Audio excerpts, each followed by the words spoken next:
दोस्तों, जिंदगी की सबसे बड़ी हकीकत मौत है और मौत के बाद आखिरत।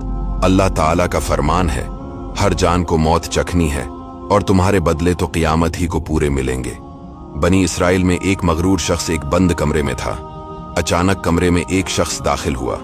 इस मगरूर शख्स ने जोर से चिल्लाकर कहा, कौन हो? कैसे आ गए मेरे कमरे में बगैर इजाजत? तुम्हें पता नहीं मैं कौन हूं? वो कहता है, मैं वो हो जिसे कोई रोक नहीं सकता। मुझे बादशाहों से भी इजाजत लेने की जरूरत नहीं पड़ती। मुझसे कोई नहीं बच सकता। जब इस मगरूर शख्स ने ये बातें सुनी तो उसका गुस्सा नीचे आ गया। इस शख्स ने कहा, ये तो बताएं कहीं, आप मलकल मौत तो नहीं? हजरत ने कहा, हाँ, मैं मलकल मौत हो। मुझे कोई दरवाजा नहीं रोक सकता, मुझे कोई गार्ड कहीं भी जाने से रोक नहीं सकता। अब वो कहता है, हुजूर थोड़ा सा वक्त मिल सकता है। अगर आप मेरी रूह कब्ज करने आए हैं तो कुछ दिन तो दीजिए ना। मुझे कुछ तौबा करनी है, कुछ नेक ऐमाल करने हैं। अब मलकल मौत ने फरमाया कि तुम्हारी सांसें पूरी हो चुकी है, अब तुम्हारा वक्त एंड हो चुका है। वो शख्स कहता है, अच्छा फिर ये तो बताएं, अगर मेरी रूह कब्ज करेंगे मुझे लेकर कहां जाएंगे? तो मलकल मौत ने फरमाया, इस पर जहां तुमने अपने आमाल भेजे हुए हैं। कहा, हुजूर मैंने नेकियां नहीं की, नमाजें भी नहीं पढ़ी। मलकल मौत ने फरमाया, फिर तुम्हें शोले मारती हुई आग की तरफ लेकर जाएंगे जो तेरा गोश्त नोच लेगी।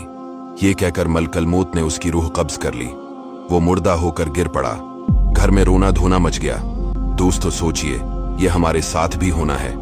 पता नहीं कहां होंगे और अचानक मौत आ जाएगी, हमारी रूह कब्ज कर ली जाएगी, कोई चांस नहीं मिलेगा।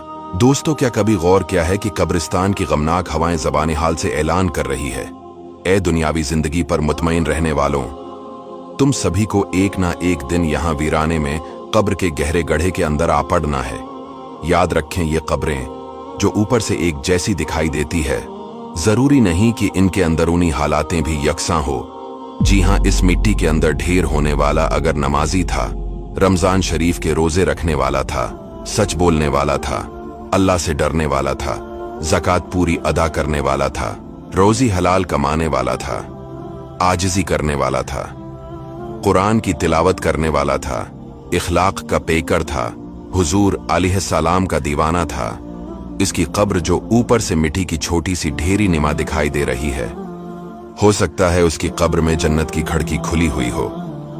इस मिट्टी के तले जन्नत का हसीन बाग मौजूद हो।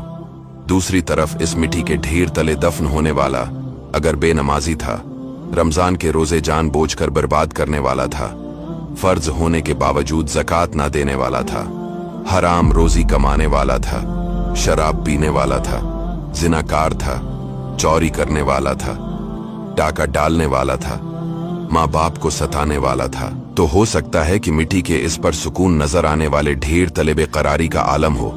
जहन्नम की तरफ की हड़की खुली हुई हो, आग सलग रही हो, सांप दफन होने के बदन पर लेटे हो और ऐसी चीख और पुकार मची हुई हो जिसे हम सुन न सके। प्यारे व्यूअर्स, हम इस दुनिया में एक तरतीब से आए जरूर है, यानी यूं कि पहले दादा, फिर बाप, फिर बेटा, फिर पूता। मरने की तरतीब जरूरी नहीं, हमें कभी भी मौत आ सकती है, इसीलिए इस दुनिया में अच्छा बोएं, आखिरत में अच्छा काटेंगे। दोस्तों, शीफा प्रोडक्शन के अलावा आपको ऐसे बेहतरीन वीडियोस कहीं नहीं मिलेंगे, इसीलिए चैनल को फॉलो और वीडियो को सदका जारिया की नीयत से शेयर जरूर कीजिए।